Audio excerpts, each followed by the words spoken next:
قافلہ حجاز تاریخ اسلام کے ہر پہلو کو خصوصی توجہ کے ساتھ جاننے کے لیے دیکھتے رہیے ممتاز و معروف اسکالر تاریخ اسلام مولانا حبیب عبد الرحمن بن حامد الحامد کے منفرد کتابات کی سیریز۔ صلی اللہ علیہ وسلم کی مکمل سیرت آپ کے سامنے پیش کریں۔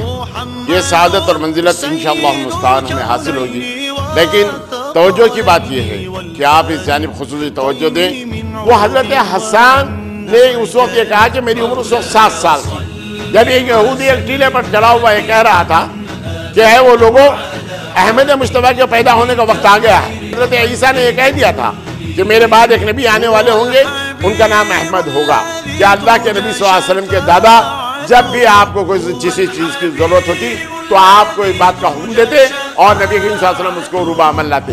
یہ اللہ کے نبی صلی اللہ علیہ وسلم کا احسان ان لوگوں کے ساتھ جو اللہ کے نبی صلی اللہ علیہ وسلم کے ساتھ کسی قسم کی کوئی ہمدردی اگر کرتے تو اللہ کے نبی صلی اللہ علیہ وسلم اس سے زیادہ اچھے انداز میں ان کے ساتھ عمل کرتے۔ یہی وہ مقام ہے جہاں پر بتایا گیا کہ تمام بے کسوں کی دستگیری کرنے والے اللہ کے نبی صلی اللہ علیہ وسلم آگے تو گلشن ہستی میں ایک نئی بہار آ گئی۔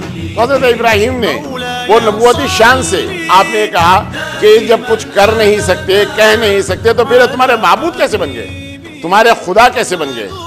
تاریخ اسلام کے ہر پہلو کو خصوصی توجہ کے ساتھ جاننے کے لیے دیکھتے رہیے قافلہ حجاز، روزانہ صبح 9 بجے اور دوپہر 2 بجے نشا اسلامک پر۔